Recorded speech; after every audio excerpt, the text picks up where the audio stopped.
a orar nuevamente y pues agradeciendo al Señor y que pues, nos ayude a comprender también esta siguiente parte. Pues ya que está Mau ahí parado, pues vamos a pedirle que si nos guíe en oración para que continúe. Que si puedes hacer todo, brother. Pone ahorita en el 4, que es la comunicación en medio de las pruebas de la vida. ¿Sí? Bueno, en la siguiente parte de la conferencia. Señor Padre Celestial, gracias por el primer tiempo que tuvimos. Gracias por las enseñanzas que nos compartiste, Señor. Ayúdanos antes que nada a poder entenderlas, obviamente a practicarlas en nuestro matrimonio, Señor, que la siguiente parte que nos quieres mostrar por medio de nuestro hermano pueda ser también de bendición, podamos entenderlo, abre nuestro espíritu, nuestro corazón para añadir sabiduría a nuestro matrimonio y que tú siempre seas la base de todo esto, Señor. Gracias, lo ponemos en tus manos, que el hermano te pueda hablar por medio, tú puedes hablar por medio del hermano, Señor, y podamos aprender mucho de tu palabra en el nombre de Cristo Jesús. Amén. Gracias. Bien, vamos a ver la comunicación en medio de las pruebas de la vida. Saben que en esta etapa es muy importante tener esa unidad, hermanos, porque son muchas pruebas que vamos a pasar, definitivamente. Pero tienes que estar preparado para cuando esta llegue. Sí, no, para cuando esta llegue. ¿Sí? Si leemos en la Biblia, a veces vamos a pasar desapercibidos un pasaje y no lo vamos a comprender. Pero quiero que vayamos ahí a Santiago, capítulo 1, del 2 al 4, y prepárese para cuando lleguen las pruebas. ¿Sí? Eso es importante, van a venir. Hay parejas que no están preparadas. Pues no, a nosotros no nos va a llegar, vamos a prepararnos. No, va a llegar la prueba. Y dése cuenta que Santiago escribe sobre cuando vengan las pruebas, no si viniesen. Cuando vengas tienes que prepararte. ¿Sí? Vamos a contestar esta pregunta: ¿por qué tantas pocas personas están preparadas para enfrentar las pruebas? Aquí es cuando renegamos de Dios. Aquí es donde corremos el peligro de crearnos un Dios a nuestra imagen. Es que Dios no es así. Dios no me va a dejar pasar por pruebas. ¿Quién te dijo que no? ¿Quién te dijo que no? Tienes que estar preparados. En 1 Pedro se nos dice que no nos sorprenderá del fuego de prueba que viene. Nuestra fe tiene que ser probada, más preciosa que el oro, para ver si es genuina. Porque Pablo dijo de la fe no fingida. ¿Hay fe fingida, hermanos? Sí. Claro que sí. Y Dios quiere sacar de ti lo mejor. Vamos a leer ahí Santiago 1, 2 al 4, por favor. Fíjense qué interesante. ¿Cómo tienes que enfrentar las pruebas? En el primer versículo. Dice, hermanos míos, ¿qué te dice? Es el mandato, no es opcional. No es si te quiere gozar o no, dice el Señor aquí. Tened por sumo gozo. ¿Qué significa? Sumo gozo. Que tengas un gran contentamiento. Un gozo completo. ¿Cuándo? Siempre. Cuando os halléis en diversas pruebas. Cuando estés en medio de la trinchera. Que no sientas lo duro sino lo tupido. ¿Qué te dice el Señor? Ahí tienes que mostrar el verdadero gozo. Ahora la pregunta es, ¿lo hacemos? ¿Verdad que no? Cuando dices, por fin pasó. Sí, pero ¿qué te dejó de enseñanza? Nada. Por eso continúa diciendo Santiago. Dice, cuando os halléis en diversas pruebas, sabiendo, esta palabra, subráyala y ponle a un ladito, convencido. Eso significa, ¿convencido de qué? De que la prueba de vuestra fe, porque tu fe va a ser probada, produce ¿qué? Perseverancia. ¿Sí? Mas tenga la obra completa, ¿dice qué? Dice, mas tenga la paciencia su obra completa. Ya lo dijimos, para que seamos maduros y enteros, sin que nos falte cosa alguna. De que vamos a pasar, vamos a pasar. Pero el punto es, ¿cómo estamos dispuestos a pasar? ¿Qué sucede cuando una pareja no te apoya en medio de la prueba? ¿Qué sucede? nos Se pasa por la caemos. dificultad. O que tomamos otra alternativa. ¿Sabes qué? Pues no te preocupes, vamos vendiendo esto. ¿Ya pasaste la prueba con eso? No, no permitiste que Dios te enseñara.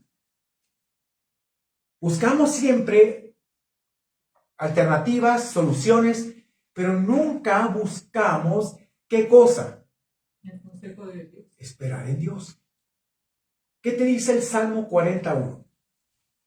Ese salmo es elemental para nosotros. Ujú. Exactamente. ¿Qué implica pacientemente? ¿Te has puesto a pensar? Exactamente.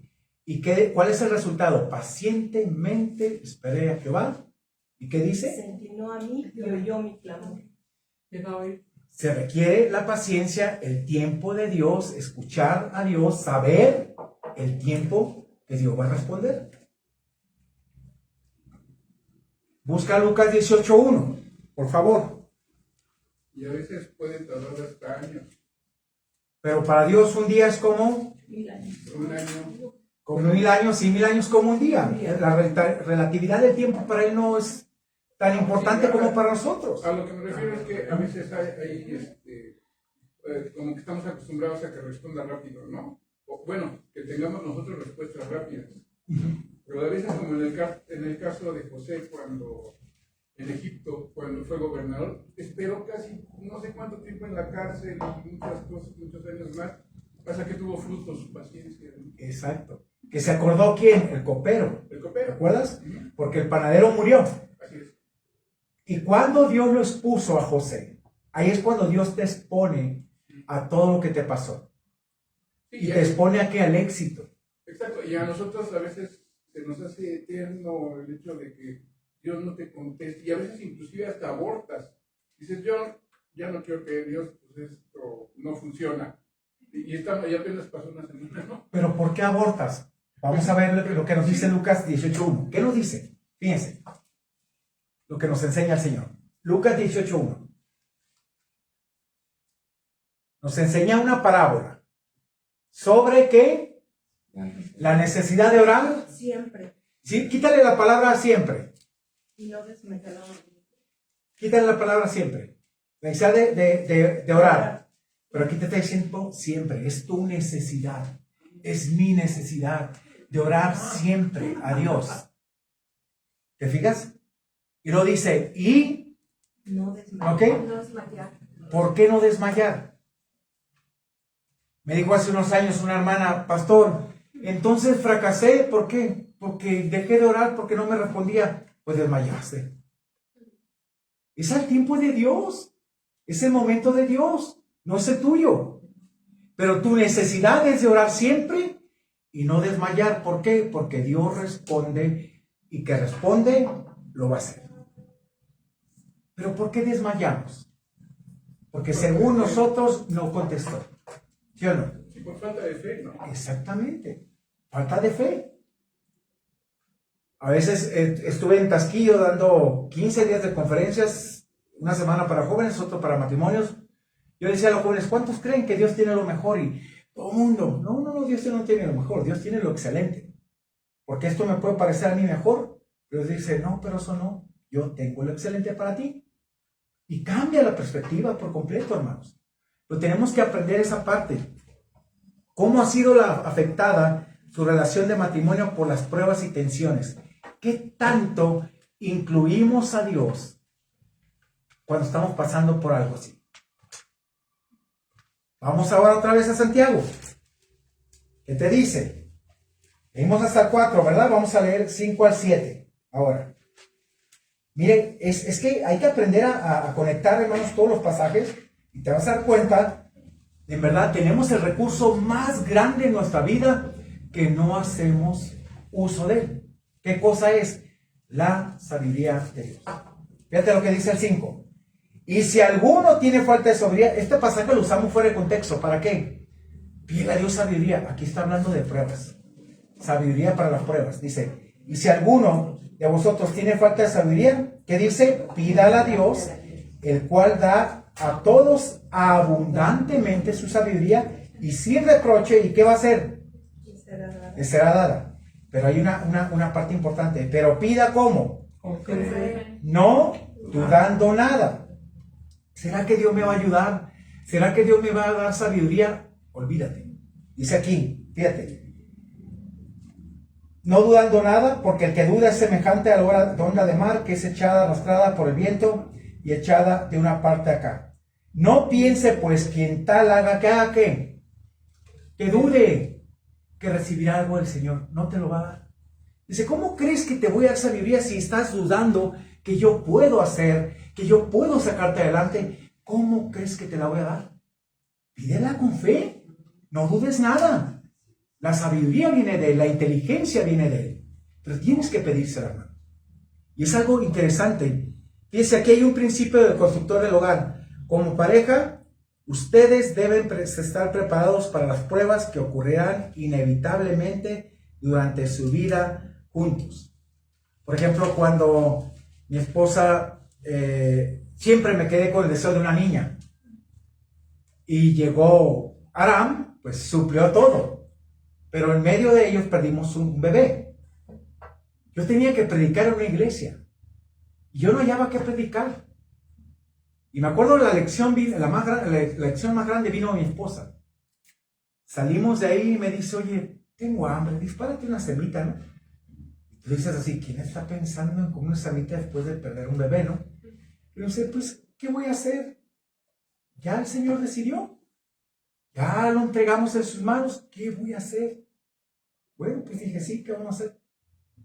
Bueno, no compré una semita, compré más papitas tortitas de papa. Hicimos un festín, lo entregamos al Señor. ¿Y sabes qué? Descansamos. ¿De qué nos ha servido esto? Para consolar a otros. ¿Cómo tienes una idea? El siguiente año se empezó a sentir mal. Y le dije, ¿sabes qué? Yo creo que has de tener parásitos, bichos. Y el bicho tiene hoy 12 años. Hermanos, déjenme decirle, Dios no se equivoca. Esta lección me ayudó a mí para hablar de la espera en Dios. No es fácil perder un bebé. De verdad, yo anhelaba una niña. Hay un papá ahí en el equipo de básquetbol que los ve a los dos y está, y Caleb, porque tiene 2 niñas. Digo, pues le cambio una. Llega un momento que, qué hermoso que veas lo que Dios te da. Pero es pasar las pruebas juntos. Va a llegar un momento en el cual digas, no sé qué hacer. Bueno, sí sabes qué hacer. Confiar en Dios plenamente. Él es el Dios de toda consolación. Ahora, ¿por qué suceden las cosas en tu vida? Bíblicamente te lo voy a demostrar. Vamos a 2 Corintios, por favor. ¿Cuántos de ustedes nos encanta la consolación de Dios? ¿Verdad? Pero ¿sabías que la consolación de Dios tiene un propósito? Exactamente. Gracias a Dios que me consoló. ¿Y a quién estás consolando? ¿A quién estás ayudando? Fíjense lo que dijo Pablo en la 2 carta a los Corintios. Bendito sea el Dios y Padre de nuestro Señor Jesucristo, Padre de misericordia y Dios de toda consolación. Una persona me dijo, esto es inconsolable. No, Dios es el Dios de toda consolación. Dice, el cual nos consuela en nuestras tribulaciones. Imagínense que Pablo hubiera dejado esa parte ahí nomás. Gracias Dios porque me consolaste. No, mijito, dice aquí, ¿para qué? ¿Para qué te consuela? Para que podamos, ¿qué? ¿Con qué? Por medio de la consolación con que nosotros somos consolados. Nos capacita para que nosotros, al rato, que veamos una persona con esa necesidad, le digamos, ¿sabes qué? Dios hizo esto. Y han sido varias parejas que nos han tocado, que han perdido bebés, y le hemos dicho, ¿sabes qué? Dios nos consoló de esta manera. Podemos consolar. Todo cuanto tú pases trae el propósito de dar gloria a Dios. Y usted capacita. Es lo bonito. Dios no te deja nomás al aire libre. No, hermanos. Dios te capacita. ¿Ok? Bien. Vamos a entrar al segundo tema, que es cómo resolver el conflicto en su matrimonio. Aquí vamos a tardar un poquito, pero vas a discernir muchas cosas del por qué tienes que perdonar. ¿Ok? Porque a veces podemos decir, no, ya lo perdoné, ya esto. Pero cuando ves a la persona así como, uy, dices, no lo perdoné. Imagínate que las oraciones imprecatorias valieran todavía. ¿Sabes qué es una oración imprecatoria? Las que hacía David. Consúmelos con el furor de tu fuego, y lo hacía el Señor. Ya no se valen. Porque ya estamos bajo la gracia. Entonces, por más que tú le desees, Dios no lo va a hacer. Porque ahora Dios te dice, bendícelo. Qué difícil es bendecir a alguien que te hace daño. Pero tienes que hacerlo. ¿Y sabes por qué? Porque tú descansas. Y al bendecirlo, tu corazón descansa. Y si Dios lo hace, lo va a bendecir. A lo mejor lo aleja de ti. No, pero tiene que pagar. No lo va a pagar. No lo va a hacer a tu manera, Dios. ¿Qué dice el Señor?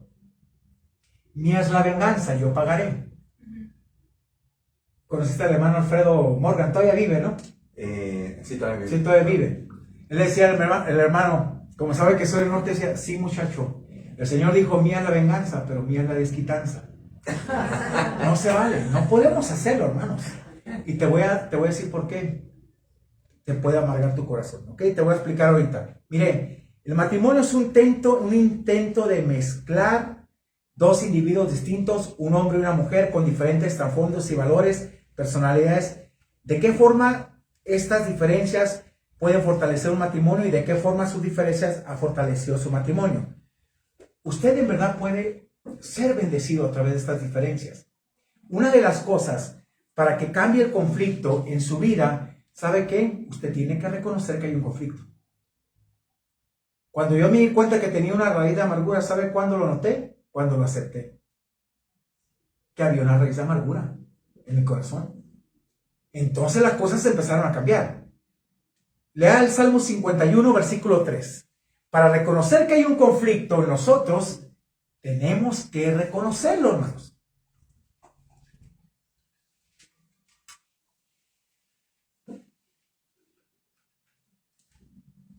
Tenemos que comprender siempre. ¿Qué decía David ahí? Porque yo reconozco mis rebeliones y mi pecado está delante de mí, siempre delante de mí. Si tú no reconoces que hay un conflicto y que a veces el conflictuado es uno, no la otra persona, no va a haber un cambio. Muchas personas siguen echando culpas y culpas y culpas. Hermanos, pero déjenme decir algo. Ay, jole, esto me cayó tan mal. Porque yo estaba en un desayuno de varones disfrutando y el conferencista dijo algo muy cierto. Dice, si alguien te ofende es porque tú lo permites. Yo venía manejando, venía con un coraje de 16 años, permití que esta persona me estuviera dando lata. Yo lo permití. Tú lo permites. Tan sencillo, ¿sabes qué? No lo permito que me ofendas. Simplemente no le hago caso. Era el coraje. ¿Sabe? Mayor coraje me dio cuando llegué a casa y me dice, pero ¿sabes qué? Hay una persona que te lo decía siempre. Sí, ¿quién? Yo. Sí, mi esposa me lo decía. No quería entenderlo. Entonces, si alguien te ofendía, es porque tú tomaste esa parte. Te van a decir infinidad de cosas. Te van a ofender, te van a humillar. Pero hermanos, ¿lo que te dicen es cierto? ¿Te vas a comprar un pleito tan sencillo por alguien que le gusta humillar? Si hay alguien que te dice, ay, sí, pues, pobretón, naco, inculto, ¿lo eres? No, ¿por qué te compras un pleito de algo que no eres? Por ejemplo, cuando yo llegué a Puebla y que hacía los saltos, me pitaban y me recordaban a mamá y dije, mira, hasta acá mi mamá es bien famosa. Pues, ¿qué iba a hacer? ¿A pelearme? No. Hermanos, esa es la parte. Como pareja necesitamos comprender el conflicto y al mismo tiempo nuestras diferencias inevitables no llevarán a los desacuerdos y al estrés. Una diferencia común entre los cónyuges es la personalidad. Es que así es mi personalidad. ¿Cuántos de ustedes han leído el libro El árbol de la personalidad? Otro libro que nos ayuda mucho a entendernos en esa parte. Muchos de nosotros nos casamos con personas muy diferentes Puede que nuestro cónyuge sea despreocupado, por ejemplo, mientras el otro es un perfeccionista. Y es verdad. Ahora, esa diferencia en verdad nos separa mucho. Hermanos, si yo quiero que mi esposa sea como yo, voy a hacer una lucha de estira y afloje toda la vida. Toda la vida. ¿Quién es el que la va a cambiar? ¿Quién es el que me va a cambiar? Dios, no yo. Tomamos un papel de querer cambiar a la otra persona cuando la obra la hace el Espíritu Santo, no nosotros. Es que si tú cambiaras esto, yo cambio esto. No. Entonces ya te condiciono. No es que tú cambias para bien, pero Dios está trabajando en nuestras vidas. Es que tú tienes que cambiar esta área. Mire, un consejo que yo doy en el matrimonio. Cuando el marido no quiere venir a consejería, yo le digo, mejor dile así: oye, necesitamos ir a consejería. Pero cuando llegas con la espada desenvainada, necesitas porque está bien mal. No va a ir, lo vas a perder. Inclúyete y verás el cambio en esa parte. Desgraciadamente siempre la tendencia es atacar. No es el propósito. El propósito es que los dos cambiemos. Cada quien reconozcamos. Y ahorita lo vamos a ver cómo se confronta esa parte del conflicto. Te vas a dar cuenta y vas a decir, bueno, ¿por qué no lo hice antes? Adicionalmente existen diferencias básicas entre hombres y mujeres. Para los hombres, comúnmente, ¿qué se les dificulta comprender sobre las mujeres? ¿Qué se nos dificulta? Pues yo creo que los cambios de humor que tienen, yo creo que eso a mí en mi matrimonio, lo viví con mi hermana, lo viví con mi mamá, pero no lo viví tan de cerca como con mi esposa. Yo tomaba la actitud de decir, ay, se enloqueció mi hermana a su cuarto, yo al mío, y se acabó, ¿no? En el matrimonio es más complicado porque no te puedes ir a tu cuarto, porque tu cuarto es el mismo que el de ella. Entonces, y lo que a mí más me ha causado prueba es entender que las mujeres pasan por un proceso de cambio hormonal, que a ellas les puede estar en una alegría y por la tarde ya les dio tristeza y en la noche ya se volvieron a contentar, pero ya están enojadas. Y nosotros como hombres somos como, estoy enojado, estoy triste. Nos metemos a la cueva. No hay una fluctuación como en una mujer, y eso en un hombre yo creo que es mucho complicado entenderlo o asimilarlo en tu cabeza, porque no eres tú así. ¿Por qué crees que Dios nos pide que la comprendamos? Porque esa parte del climaterio sí afecta. Por ejemplo, a mi esposo la veo 3-4 veces al día. ¿Y qué le digo? Puro gastar agua. No. ¿Qué le digo? Pues, ¿cómo te sientes? Ay, dice, el ventilador y esto. Y llega un momento en que tienes que ponerte, va a pasar.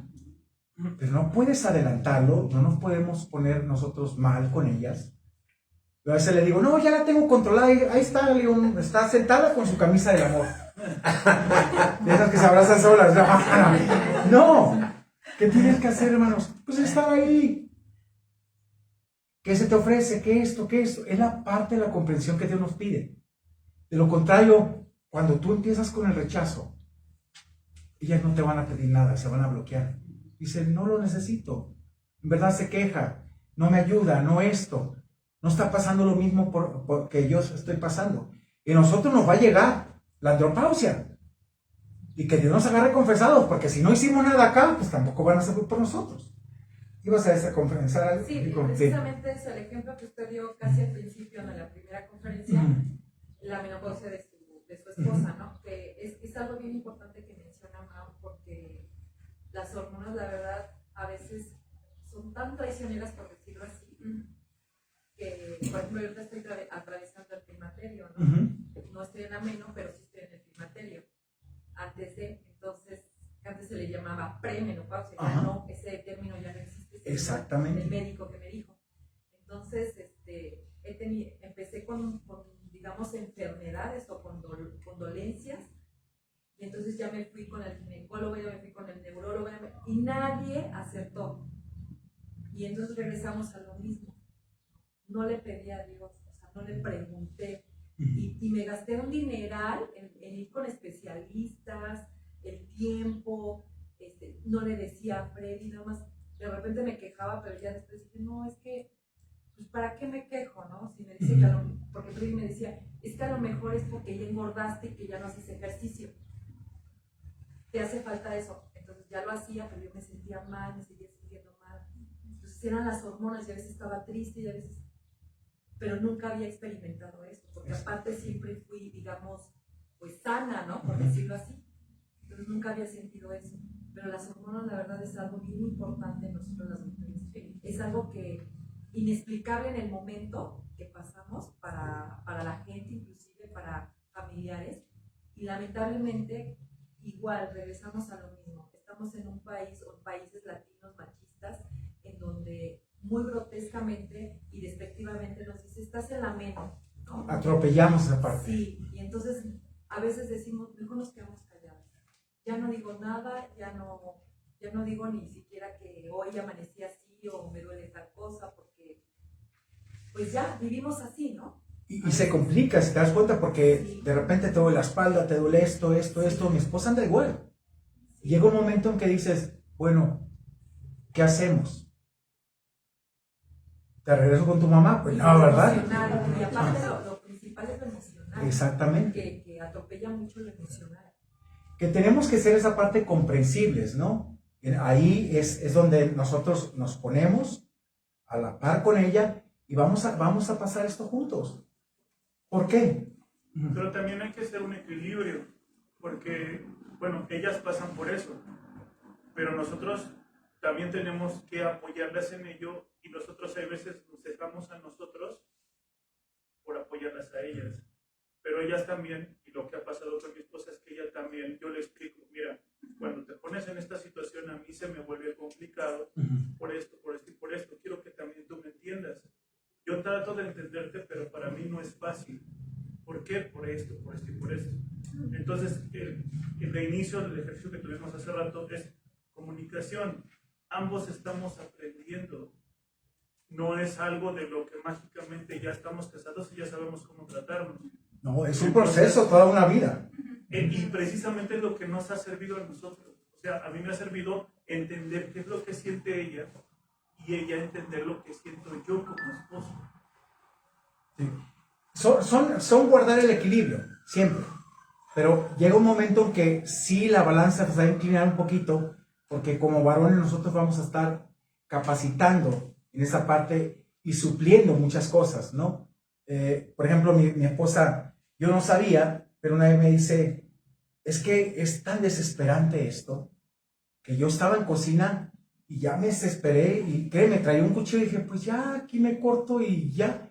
Dije, no, ¿qué pensamiento es ese? ¿Sabes qué? No, llévalo cautivo. Dice, no, ¿cómo crees? Tengo mi esposo, Pero llega un punto en que, en verdad, Satanás puede aprovecharse de esas áreas.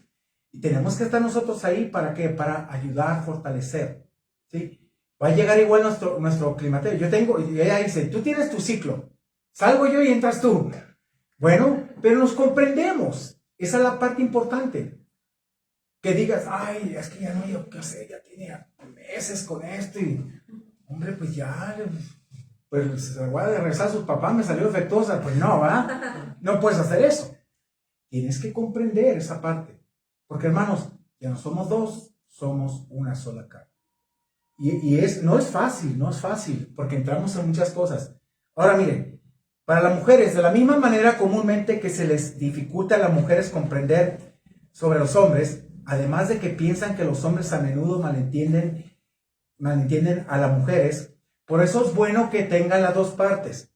El hombre lea lo que los esposos desean que las esposas, lo que las esposas desean que los esposos sepan de ellas, y la otra parte, ¿sí? Es importante. Ahí vas a entender qué es el deseo de la esposa, el deseo del esposo, y te va a ayudar. Es cuestión de lectura, es cuestión de prepararte, tienes que hacerlo, porque si no, te pierdes. Ahora, el impacto del conflicto, hermanos. Vamos ahí, Efesios 4, 26 y 27. ¿Cuándo se convierte el enojo en pecado? Fíjate lo que nos dice la Biblia.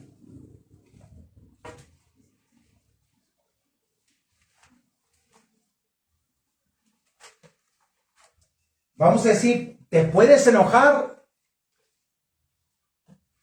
en una forma santamente, vamos a decir, ¿sí? Te puedes enojar lo común, ante una injusticia, eso, pero es muy distinto que te dure el enojo, ¿sí? ¿Qué te dice Efesios 4, 26 y 27? Te dice Pablo, sí, te puedes llegar a un momento de airarte, pero que no te lleve al enojo. ¿Por qué dice aquí? Airaos, pero no pequéis. No se ponga el sol sobre vuestro enojo. Hermanos, por ejemplo, cuando yo una vez duré 3 días sin hablar a mi esposa, pues no me duró el enojo un día, se me duró 3. Se me puso el sol, se me lo llegó a poner y otra vez. Eso significa que no te dure todo el día. ¿Por qué? Vea lo que dice el 27. Ni deis lugar al diablo. Con esto le estás dando lugar al diablo. ¿Quién está riéndose? ¿Quién está festejando? Satanás. Te puedes enojar por un momento, pero que no te lleve esto a pecar más allá que pueda dañar la relación. Ahora, pastor, una pregunta, porque siempre que llegamos a ese punto, a mí mucha gente me dice, pues es que Jesús también se enojó. Santamente. Exactamente, pero ahí es el punto de entender específicamente por qué se enojó. No se enojó de la nada.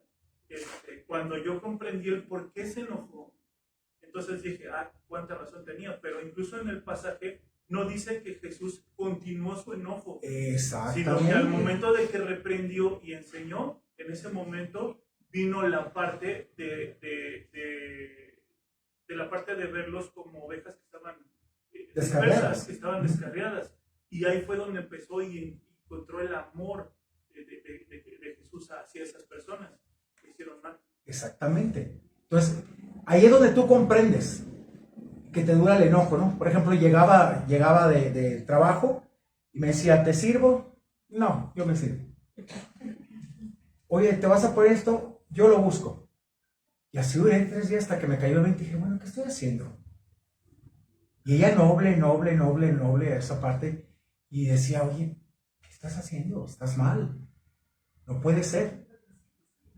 Y me acuerdo que yo era muy aspavientoso, movía, de por sí muevo las manos, pero me enojaba y movía las manos, y un día me dijo, no quiero llegar a tenerte miedo. Eso me pegó duro. Dije, no, yo no me casé contigo para que me tuvieras miedo. Pues empecé a doblar rodillas, hermanos, para poder quitar eso. Porque era parte de mi pasado, que viví muchas cosas y que todavía traía esa raíz, que tiene que ser desarraigada. Lo que no puedas vencer así en tus fuerzas, tienes que doblar rodillas, porque es la única forma que puedes hacerlo. ¿Ok? Por eso no debes de permitir que el enojo, ahora, debes de buscar la paz. Fíjate lo que dice Romanos 12:8. Debes de buscar la paz, la unidad en el matrimonio. Es mejor tener paz que un pleito. Entonces, hay ocasiones, no es el hecho de que cedas y no, tú tienes la razón, no. Cuando se bajen las aguas, hablamos. Pero hermano, ¿sabe qué sucede? Cuando no comunicamos y no queremos hablar, nosotros los hombres somos dados a meternos a la cueva. Y cuando ya se nos baja, ya salimos. Y la mujer ahí anda rondando, y casi siempre la mujer es la que toma la iniciativa para arreglar las cosas. Nosotros no. Entonces ya se nos bajó, nosotros salimos de la cueva, sale la mujer, decimos, ¿ya todo está bien? Sí, ya todo está bien, ya todo. Ok. ¿Qué sucede? Empezamos a normalizar el problema. Es normal que nos peleemos. Es normal que nos gritemos. Es normal que hagamos esto. Es normal. El problema, yo lo veo así, que se van formando capitas. Es normal. Ya me gritó, es normal. Ya me ofendió, es normal. Ya me hizo esto, es normal. Llega un momento en tu normalidad que emocionalmente estás tronado. ¿Sabe que ese no es el peligro?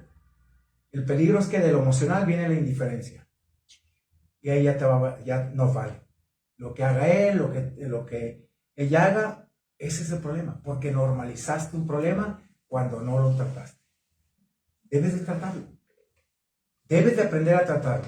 ¿Ok? Mire, Vamos a esta parte importante. Si me puedes poner la del conflicto. ¿Sí? Vamos a ver esta parte de cómo confrontar. Miren, tenemos que aprender a cerrar el circuito en el conflicto. Para resolver, hermanos, empezamos ahí y ahorita ponemos las otras.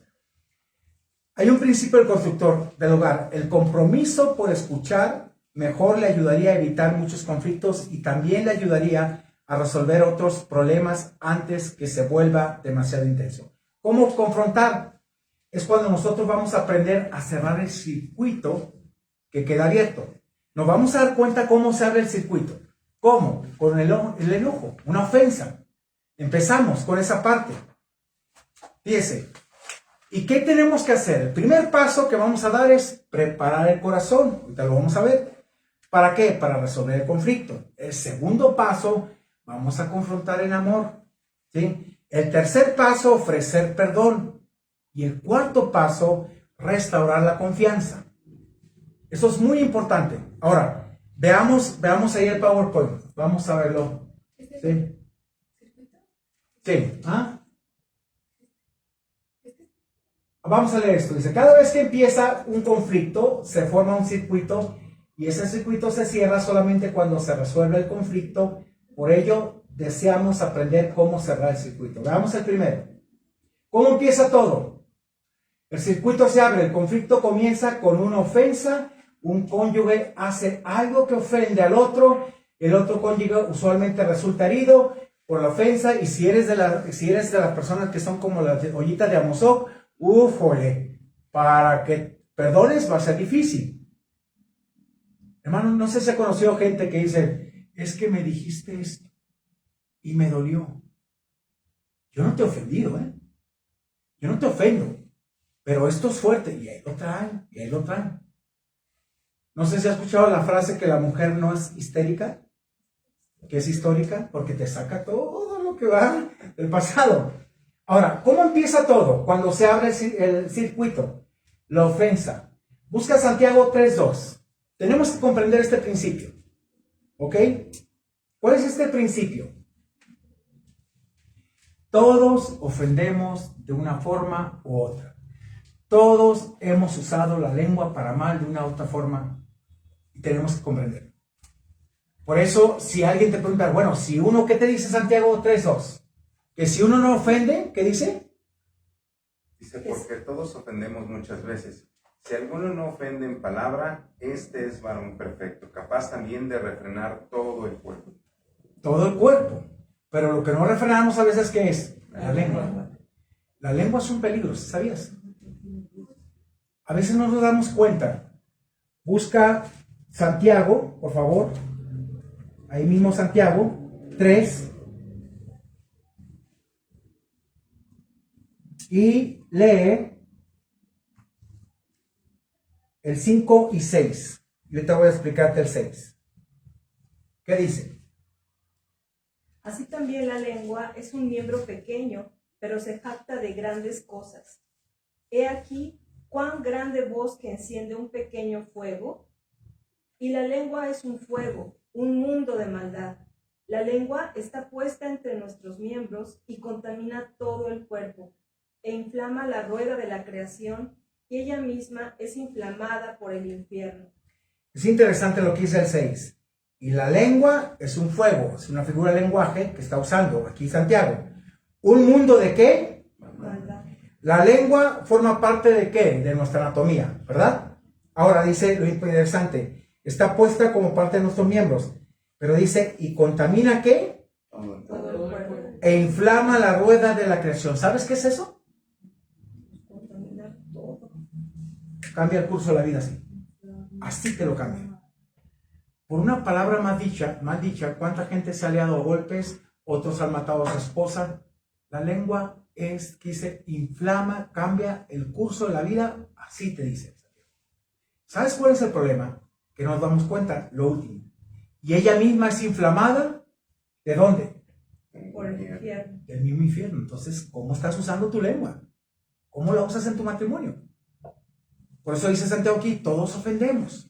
Tenemos que darnos cuenta de que todos ofendemos. Ahora, después de la ofensa se forma ¿qué? Una herida. Vamos a ir a Efesios 4:31, por favor, para que comprendamos algo, hermanos. Muy importante. Efesios 4:31.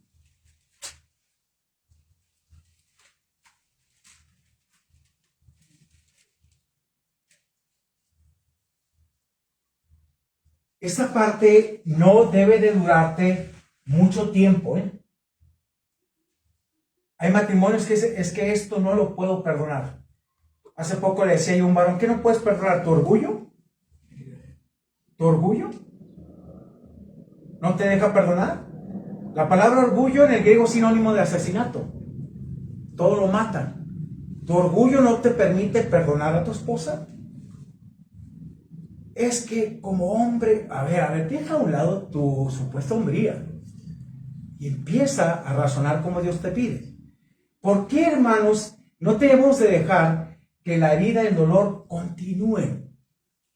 Vean lo que dice Efesios 4:31. Quítese, ¿qué cosa? De vosotros toda amargura, enojo, ira, gritería y maledicencia y toda malicia. Ok, déjame explicarte algo. Quítese es un mandato, ¿es opcional? No. De ti, ¿qué cosa? Toda amargura. Cuando hay una raíz de amargura, de aquí se desata todo lo demás. ¿Qué se va a desatar? Después de la raíz de amargura. Enojo. Después del enojo son ráfagas de ira. Después de las ráfagas de ira, ¿qué cosa? Gritería, vas a gritar. Luego vas a maldecir, desear mal. ¿Cuál es lo más grave? La malicia, y él quiere hacer daño a la persona. Exactamente. Cuando llegas a tener un corazón malicioso, cuidado, porque ya estás pensando cómo vengarte en una forma certera. Y es más, hasta el mismo cuerpo se va enfermando. También si vas guardando eso y lo conservas mucho tiempo, el cuerpo va manifestando. Está comprobado médicamente. Sí. Te afecta todo, corazón, hígado, páncreas, todo. Intestino también. Cuando yo me enojo se me inflama el intestino también. Y a veces pensamos, no, yo no tengo esta raíz. Claro que la hay. El problema es no reconocemos que tenemos esa raíz. Entonces, cuando nosotros permitimos que la herida siga, dices, ¿y qué caso tiene? Bueno, ¿qué tenemos que hacer? Bueno, después de la herida, ya viene el enojo. ¿Qué nos dice Efesios 4, 26 y 27? Airaos, pero no pequéis. No se ponga que no te dure, ni deis lugar al diablo. ¿Quién se está gozando? Satanás. ¿Qué tenemos que hacer? Si te das cuenta, todas estas cosas permiten que el conflicto no se resuelva y está abierto. ¿Qué tenemos que hacer? Ponemos la enseguida, por favor. Ok. Opte por cerrar el círculo. Ay, pastor, pero es que usted no sabe lo que me hizo. ¿Cómo me dolió? Sí. Hermanos, aquí está la clave de este versículo. Porque es lo que a veces no comprendemos. ¿Qué te dice Efesios 4:32? Antes ser benignos unos con otros, misericordiosos, perdonándoos unos a otros como Dios también os perdonó a vosotros en Cristo. ¿Cuál es la clave de ese pasaje? Perdón. Perdonar, ¿cómo? Como Cristo nos perdonó. ¿Cómo te perdonó Cristo? Totalmente. Totalmente y absolutamente. No te dejó nada a medias. Y aparte lo importante es sin ningún tipo de petición. Lo hizo. Te perdono si tú me perdonas. Te perdono si. ¿Sí qué? Jesús no te puso condiciones, Él te perdonó. Y dice, como Dios te perdonó en Cristo, al perdonarte en Cristo, Él llevó todos tus pecados, se los imputó a Cristo, toda la ira que era sobre ti, cayó sobre Cristo. Por eso cuando dice, Dios mío, ¿por qué me abandonaste? Es porque todos los pecados estaban siendo descargados sobre la divinidad de Cristo, no la humanidad. Porque humanamente no pudo llevar los pecados. Divinamente sí. Y el Padre que está santo no pudo ver todo ese pecado contenido en su Hijo y por eso es el abandono de Dios mismo. Todo eso hizo por ti. Por eso dice, tienes que perdonar como Dios te perdonó en Cristo. sin condiciones. Pastor, ¿cuántos años tienes con esa situación? Es que no sabes lo que me hicieron. Bueno, ¿y qué le hiciste tú a Cristo? ¿Qué no le hiciste tú a Cristo? Aquí es donde nosotros tenemos que aprender a liberarnos. ¿Por qué? Porque Dios nos perdonó en Cristo. ¿Cómo te ve Dios? Te ve en Cristo. Te ve prácticamente en Cristo. Si tú le preguntaras al Señor acerca de tus pecados, ¿qué crees que te diría? ¿De qué me hablas?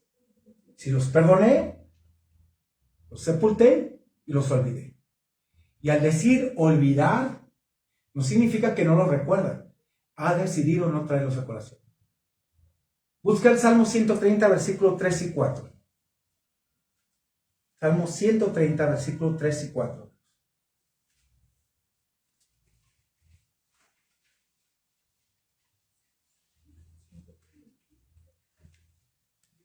Es un salmo precioso que te hace verte como Dios te ve. ¿Ok? ¿Alguien trae nueva traducción viviente? ¿No? Esa es Reina Valera. Bueno, leamos en Reina Valera y si lo busca ahorita, lo buscas en esa versión, nos vamos a dar cuenta. Salmo 130, versículos 3 y 4. ¿Qué dice? Si mirares a los pecados, ¿quién, oh Señor, podrá mantenerse? Pero en ti hay perdón para que seas reverenciado. Para que seas reverenciado. ¿Qué dice la nueva traducción viviente? Señor, si llevaras un registro de nuestros pecados, ¿quién, oh Señor, podría sobrevivir? Pero tú ofreces perdón para que aprendamos a temerte.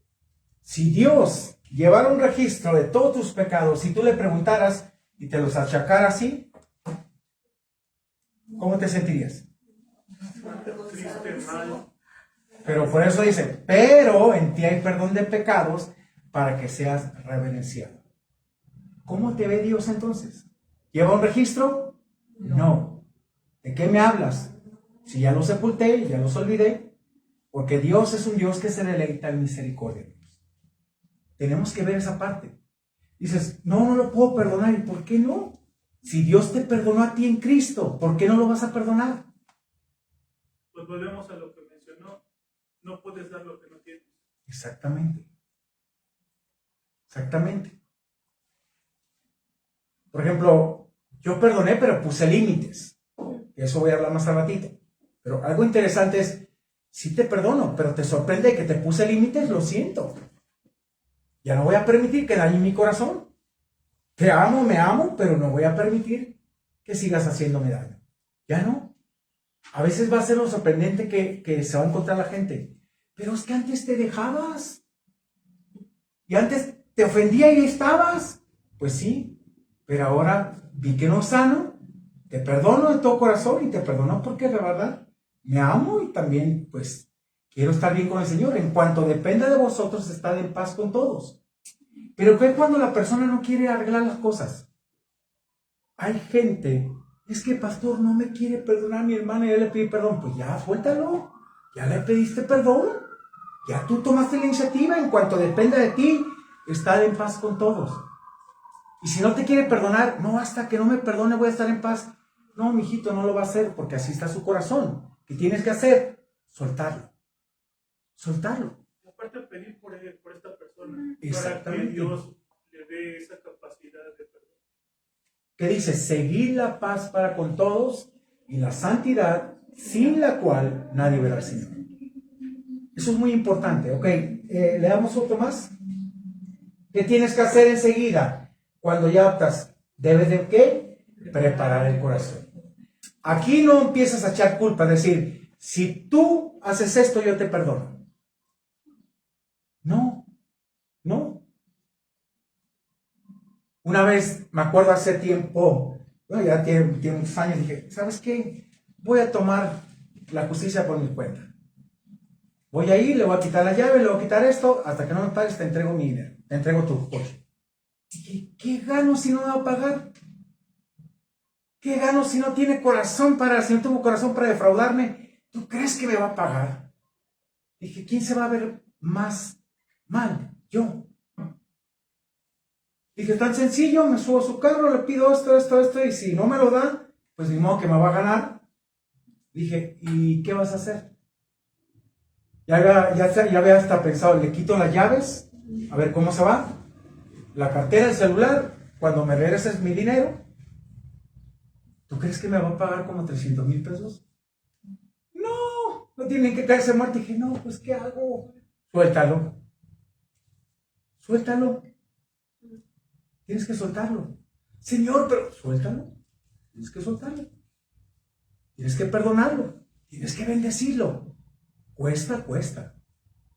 Pero ¿sabes qué? Ahora me doy cuenta que vivo en paz. Tengo la paz de Dios. Lo que él tal vez no tenga o si tenga su problema. Pero ¿sabes qué? Tú ya estás en paz. Y es lo que Dios quiere. ¿Bendecirlo? Pues ¿cómo? ¿No? Tienes que bendecirlo. ¿Por qué tienes que bendecirlo? Porque la paz de Dios inunda tu corazón. Porque si no lo bendices, vas a estar pensando, ¿qué cosa? ¿Cómo hacerle daño? Exactamente. Entonces tengo que vertir mi pensamiento y pensar lo correcto. En esa parte. ¿Qué dice Proverbios 16:6? Aquí tienes que preparar el corazón. Cuando tú vas a arreglar algo con tu esposa, tu esposo, nunca llegues con la espada desenvainada. Es que tú no reconoces. Es que nunca. Es que siempre lo mismo. No. Aquí tú tienes que preparar el corazón. ¿Cómo se corrige el pecado? ¿No? ¿Qué dice ahí? Y verdad. Con misericordia y verdad se corrige el pecado. Y con el temor de Jehová los hombres se apartan del mal. Amén. ¿Se acuerda usted, hermana, cuando Natán llegó con David a confrontarlo? ¿Cómo llegó? Con una historia muy sutil de una ovejita, que una familia la tenía, esta ovejita vivía con ellos como si fuera una hija, dormía con ellos, y llega un hombre a visitar a otro que tenía mucho dinero, y este hombre decide tomar la ovejita de estos, que la tenían como parte de la familia, la mata para dársela, teniendo tanto este hombre. ¿Qué hizo David? En ese momento se enojó y dijo, este hombre debe pagar 4 veces. ¿Y qué le dijo Natán así? Tú eres desgraciado, ¿verdad? ¿Le dijo eso? ¿Qué le dijo? Tú eres esa persona. Sutilmente se la lanzó. ¿Cómo se corrige el pecado? Nunca llegues con la espada desenvainada. Llega con el amor del Señor. ¿Cómo enfrentó el Señor a la mujer adúltera? Con amor. ¿Cómo enfrentó a la samaritana? Con amor. Llama a tu marido. No, pues el que tengo no es mi marido, y bien dices. ¿Qué le dijo a la mujer tomada en adulterio? ¿Dónde están los que te acusan? No, no hay nadie, ni yo mismo. Vete y no peques más. ¿Cómo se corrige? Si tú llegas con una actitud prepotente, altanera, tú no vas a lograr nada en el matrimonio. Por eso tienes que preparar el corazón. Siempre es importante esto. Ahora, preparas el corazón, ¿qué sigue? Ahora sí, confrontas en amor. Y al confrontar en amor, no le vas a decir, pero mira, si tú tomas la iniciativa y empiezas a cambiar, yo voy a cambiar. No. Vas a confrontar en amor. ¿Qué dice 1 Pedro 4:8? Vamos a leer.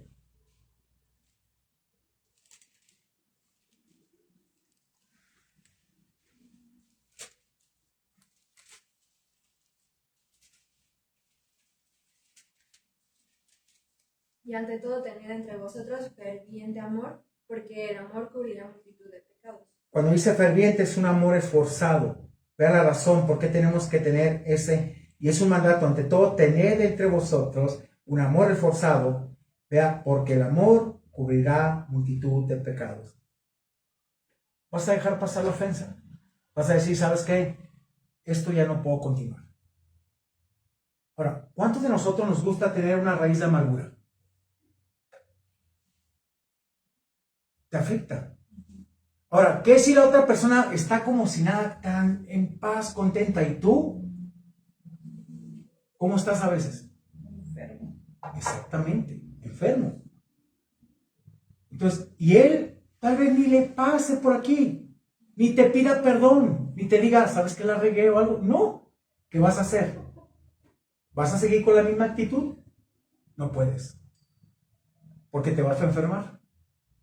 Y una de las cosas en el peligro en la iglesia, como dice el libro de Hebreos, es que tengamos cuidado que no brote una raíz de amargura y por ella sean todos contaminados.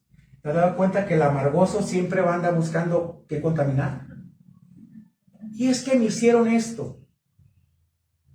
Yo se le digo a la gente, ¿y qué te hizo el hermano?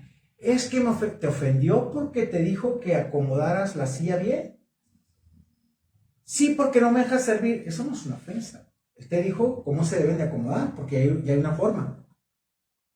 Es que me ofendieron. Y sigue, y sigue, y sigue, y sigue. ¿Qué tienes que hacer con el amargoso? Sácale la vuelta. Cuando no quiere entender, porque va a empezar a contaminar. Y decirle, ¿sabes qué? Así son las cosas. No te ofendió. Es más, ya vino y te pidió perdón. ¿Qué quieres que haga? ¿Que venga como en la basílica de rodillas y te pida perdón? No va a ser. Nos pasó un caso, ¿no? Y dos personas dijeron, oye, ya te pedí perdón. Perdón por lo que dije esto, de todo corazón. No ha sido suficiente. Está ofendida, ella está herida. Tiene una raíz de amargura. ¿Qué vamos a hacer, hermanos?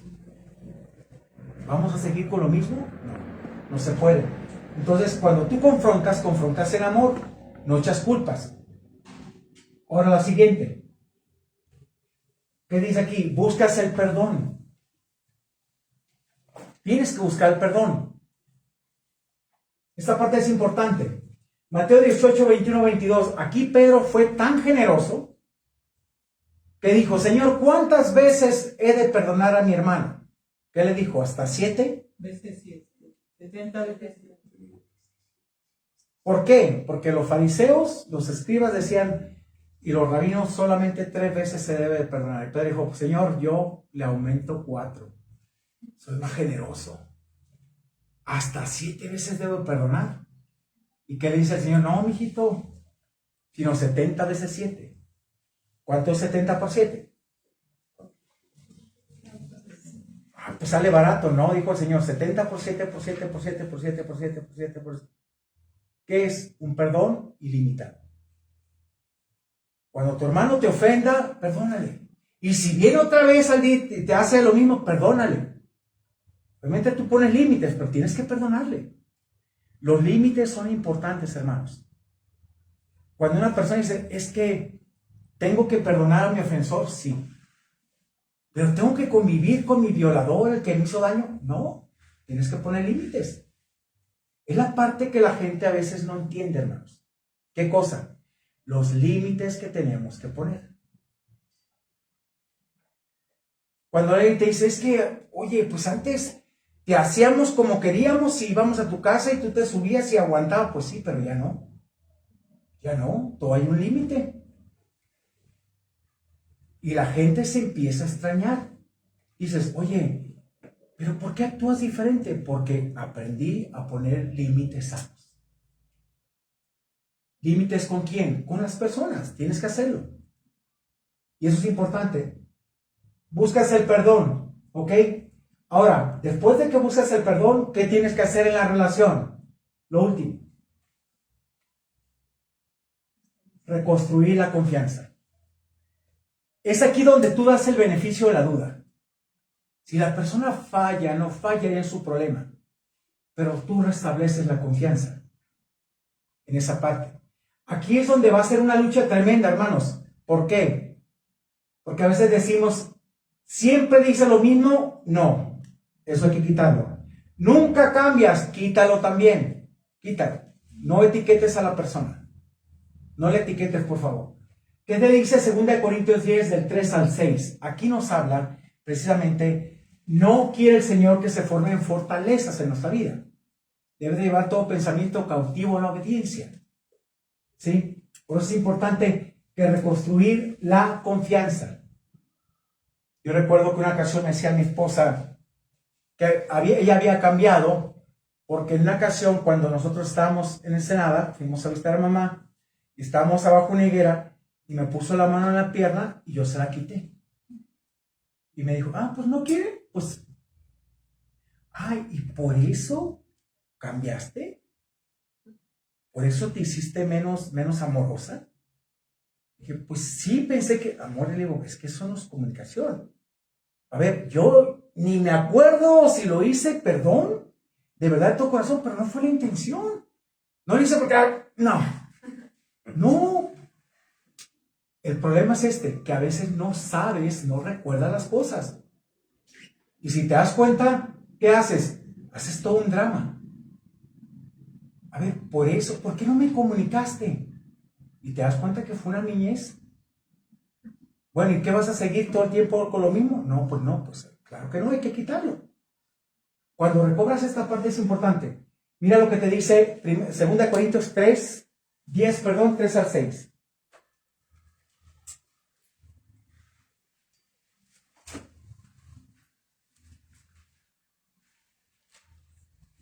Dice, pues, aunque andamos en la carne, no militamos según la carne, porque las armas de nuestra milicia no son carnales, sino poderosas en Dios para la destrucción de fortalezas, derribando argumentos y toda altivez que se levanta contra el conocimiento de Dios, y llevando cautivo todo pensamiento a la obediencia a Cristo, y estando prontos para castigar toda desobediencia, cuando vuestra obediencia sea perfecta. ¿Cómo se castiga la desobediencia? Con obediencia. ¿Sí? Aplicando aquello contrario, quitándolo y poniendo lo bueno. Pero si te das cuenta, Pablo dice, pues aunque andamos en la carne, somos bien carnalotes, ¿verdad? ¿Qué está diciendo Pablo? Aunque estamos en este cuerpo carnal, todavía luchando, no que vivamos en la carne, dice, no luchamos según las fuerzas de la carne. ¿Vean por qué? Porque las armas de nuestra milicia no son carnales, no luchas de acuerdo a tu criterio, a tu capacidad, a tus fuerzas, sino poderosas en Dios. ¿Para qué? Para la destrucción de... ¿Qué es una fortaleza? Es como si dijéramos, ¿sabes qué? Mi papá me dijo que no iba a poder salir adelante.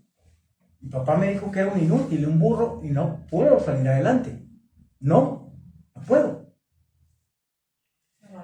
Fueron palabras que yo escuché durante muchos años de niño. No sirves, es un burro, un animal. Y siempre hacíamos algo y mi papá nos descalificaba delante de la gente, nos humillaba. ¿Tú crees que esto no causó conflicto en nosotros? Sí. Nos trajo muchos problemas. Por ejemplo, yo reprobé un año en secundaria, pero por andar jugando también básquetbol. Pero, hermanos, también recordaba eso. Cada vez que yo iba a hacer un proyecto decía, pero es que no funcionó. No sirvo. No sirvo para esto.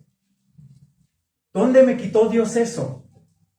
Entre 28 y 29 años, cuando yo estuve en el seminario, y llegué a empezarme cuenta de todo lo que era en Cristo. Y recobré lo que llamo ahora mi Cristoestima. Dije, es que esto me decía mi papá, pero yo soy esto en Cristo. Soy amado, soy adoptado, soy predestinado. Fui sellado, fue esto. Dije, no, tengo un propósito en este mundo.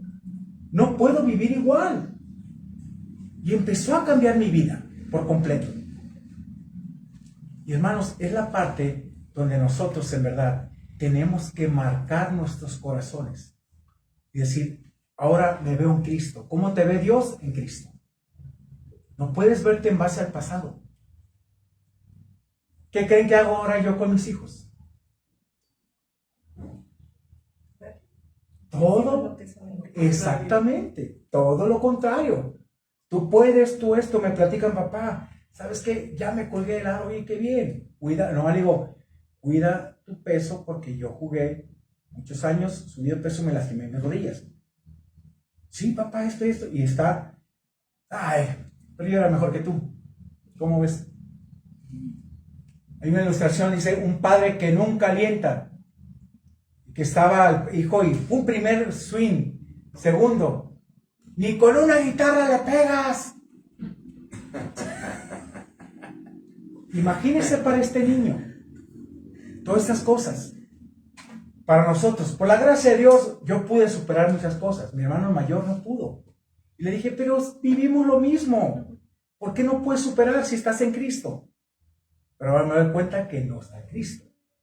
No es lo mismo, hermanos, en verdad, reconocer en arrepentimiento a Cristo que decir, sí, yo te acepto, pero ¿aceptaste qué? Si no te arrepentiste de corazón, no hay un cambio. El evangelio es arrepentimiento, no es emoción de, ya levanté mi mano, no, es arrepentimiento verdadero, que necesitas a Cristo y Cristo cambia tu vida por completo. Por eso, ahora lo que hago mucho como pastor es eso, ayudar a gente. Y si es necesaria la ayuda psicológica, la mandamos con una psicóloga cristiana, que hace una función perfecta con Biblia y psicología, pero exaltando la Biblia siempre. Es ayudar a la gente. Hermanos, y mucha basura que nos comimos, tenemos que sacarla, y verte como Dios te mira. Hay un libro muy bueno para jóvenes, se llama De Dios mató, el Mírate como Dios te mira. Y es lo que estamos llevando en la iglesia ahorita con los jóvenes. Que se vean como Dios los mira, no como los padres nos marcaron. Es triste, pero es una realidad. Y por eso, hermanos, si te das cuenta, restablece la confianza, y esas dos palabras no deben de formar parte del vocabulario. Siempre me dices lo mismo y no cambias. Nunca haces esto, nunca cambias, quítalas. Quítalas por completo. Porque si te das cuenta, si tú te quedas aquí, en esta parte, donde no cierras el círculo, es donde tú empezaste a normalizar los problemas. Y lo normalizas a tal grado que cuando ya está la parte de la indiferencia, olvídate, vas a perder todo. Hay gente, pastor, pues que salga con sus amigos, si se quiere emborrachar, que haga esto. Yo me voy con mis amigas. Ya dijimos que cada quien por su lado y que no nos vamos a dar ni rendir cuentas ni nada. Wow, dices, de verdad que, hermanos, no te admiras, no te asustas, pero dices, se necesita una mente muy cauterizada para llegar a pensar así. Pero fue todo un proceso, que lo fuiste llevando y lo llevaste a cabo. Y ese es el peligro. No permitamos que el pecado nos alcance en ningún momento. No lo permitan. Hoy en día, muchos matrimonios jóvenes, al no respetarse, ¿qué están haciendo? No están poniendo límites. ¿Y sabes qué? Pues me voy con mis amigas. Hago esto. Bueno, cada quien por su lado. ¿Eso es el matrimonio? No es el matrimonio. El matrimonio hay que saberlo disfrutar. Por eso se disfruta ¿cómo? ¿A tu manera? No. No a la manera de Dios. Esa es la parte. ¿Ok? Tiempo, tomamos otro tiempecito, ¿sí? Para terminar el último de los límites del matrimonio. Porque aquí vamos a hablar un poquito de cómo romper el cordón con tus suegros, con tus papás, todo eso que es necesario. ¿Sí? Ok, gracias.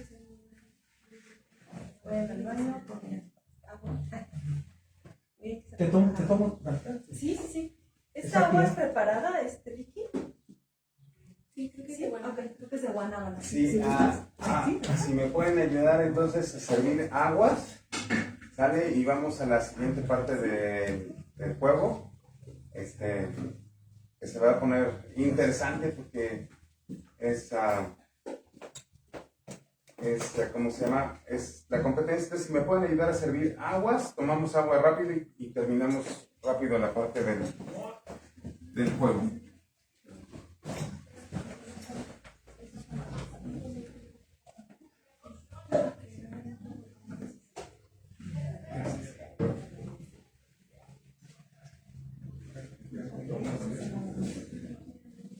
Yo tengo cualquier.